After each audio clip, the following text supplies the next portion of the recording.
Hey guys, how the hell are you? Today we're going to do an all-new unbiased gear review on this, the Ibanez IC520 Iceman model.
So first, let's go over the specs of this guitar. We have a mahogany body with a set mahogany neck and a bound Jatoba Fretboard, the classic 3x3 Iceman headstock, a 3-way toggle switch, volume and tone for each of the two Dimarzio humbuckers, a tone zone in the bridge and an Air Norton in the neck, and the classic tight tune Tune-O-Matic style bridge. So first of all, it needs to be said, Ibanez is finally listening to the fans. They finally gave us what we've been after the whole time.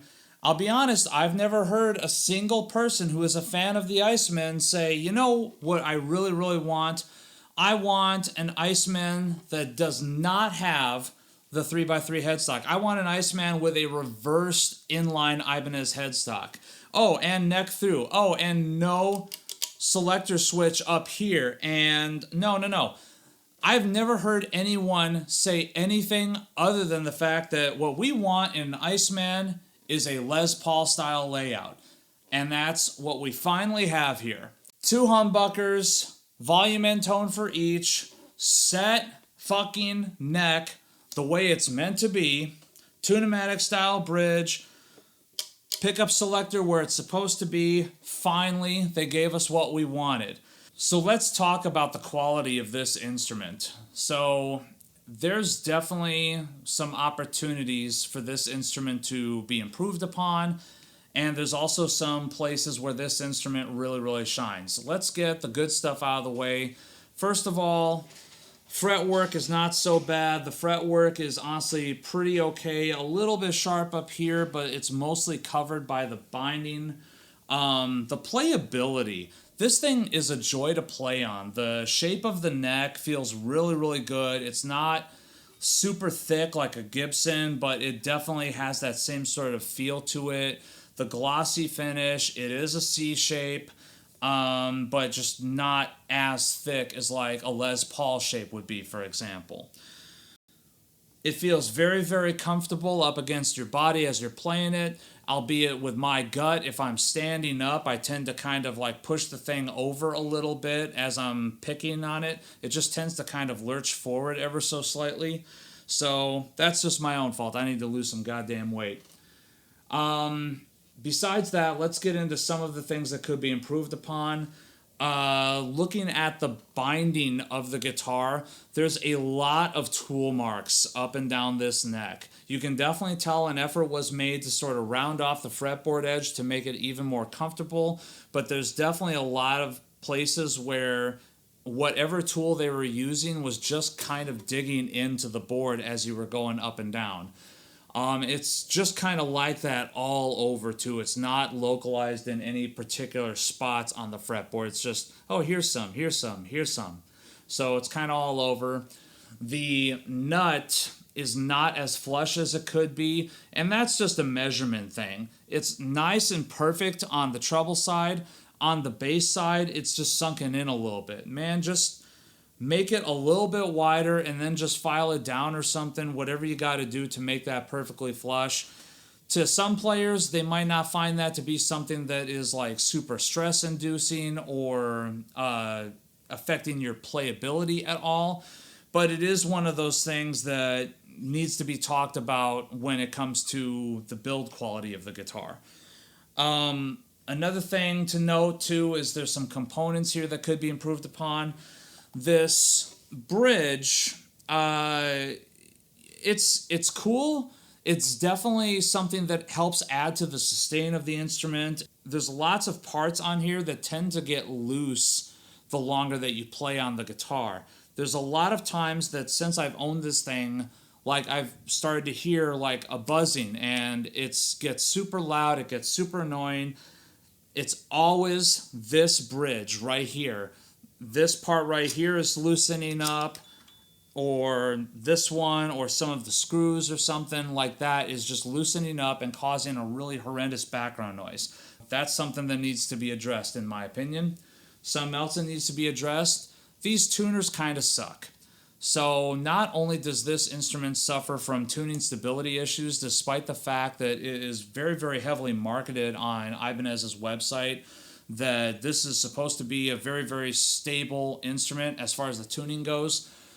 These tuners, when you tune them, it seems like there's an issue where the grooves are not lining up perfectly on the inside, on the gears. So as you tune, it's like they're kind of lurching forward, lurching sharp a little bit. So you'll sit there with the tuner for a while, just kind of like trying to get it to where it needs to be. And then like right when you think you're there, the tuner just pops forward. Now you're ridiculously sharp and now you got to retune it again. That's not exactly something that I would call a little issue. This is something that directly affects the tuning stability of the instrument, the ability to play this instrument live, the ability to find any sort of enjoyment from this guitar.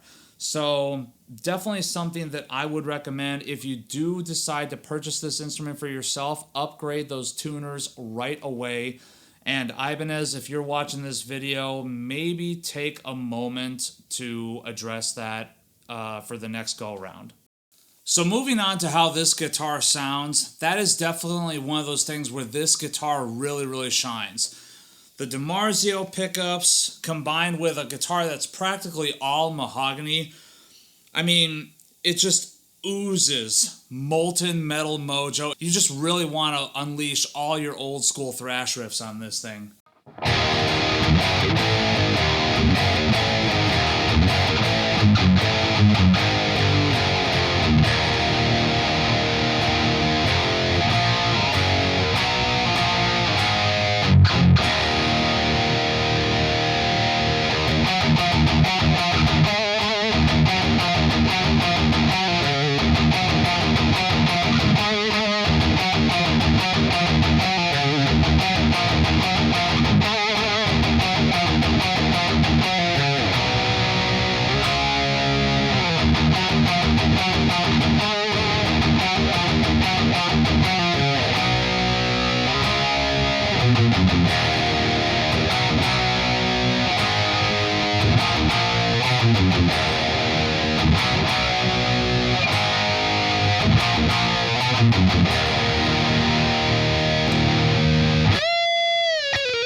It's one of those things where despite the issues that I found with it, man, I just don't want to stop fucking playing it. It's such a fucking inspiring guitar to play on.